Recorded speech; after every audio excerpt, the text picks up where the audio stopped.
Washington football team, I guess, update.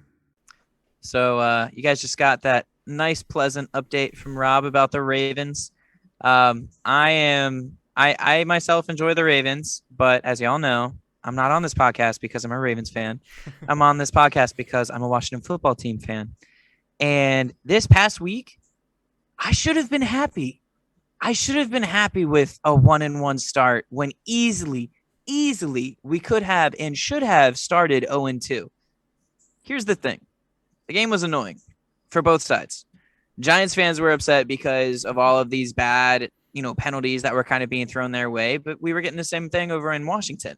A big issue that I've been having with all of what Washington's doing right now is they're playing down to the level of competition. So the defense is not good. I don't know what changed from last year to this year. I don't know if this is like a reverse thing of what happened with the Wildcat offense, where all of a sudden everybody's just like, oh, hey, we figured out how Washington sucks. We're going to emphasize how to counteract the things that they were covering up. Or I don't know if it's they're just like underplaying themselves because they got way too hyped on their own stuff. I think that Washington is too good from a talent perspective to be doing what they're doing. They're 1-1. They should be 0-2. They should have lost on a last minute field goal. That offsides penalty that Rob was talking about earlier, 100%. I am not convinced that he was offsides. I think he just timed it perfectly. I think Dexter Lawrence timed that perfectly and should not have been held accountable for that because that's all he was doing was trying to block a field goal. How are you going to get mad at somebody for doing it perfectly? For doing their job so good that all of a sudden, boom, Yeah. it's not good enough. It's gonna cause them to lose the game. So I'm frustrated with the coaching staff. I don't like Scott Turner. I think he's only there because Norv Turner's his daddy, and Scott Turner's here on daddy's coattails, and Ron Rivera and Norv Turner are best buds, and they were best buds in San Diego. I'm tired of Scott Turner. I want Scott Turner to go. His offense isn't. I mean, he doesn't have a ton of a talent on his offense, but it's not potent. Antonio Gibson should be getting more than 10 carries a game.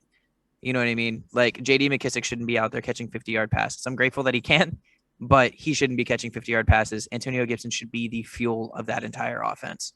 Not a huge fan of the defense right now. It's like Jack Del Rio. I don't know if he's not getting them hyped up enough or if their scheming is incorrectly. I'm not sure what's going on here, but kind of hoping they bench Landon Collins because Landon Collins last year after he got hurt, and I didn't ever want that, the team turned it around and they got better. So I'm hopeful for an extended turnaround on this defense because I know that they can do it. But I am not an excited 1-1 Washington fan. I am a frustrated 1-1 Washington fan because the Giants should have been blown out, man. They should have been wrecked by Washington. And you know what they weren't? They weren't wrecked. They were not wrecked. Indeed, they were competitive and should have won. Yeah. If you want, the Ravens can lease you out Ray Lewis to give you a pregame speech. It seemed to work pretty well for us.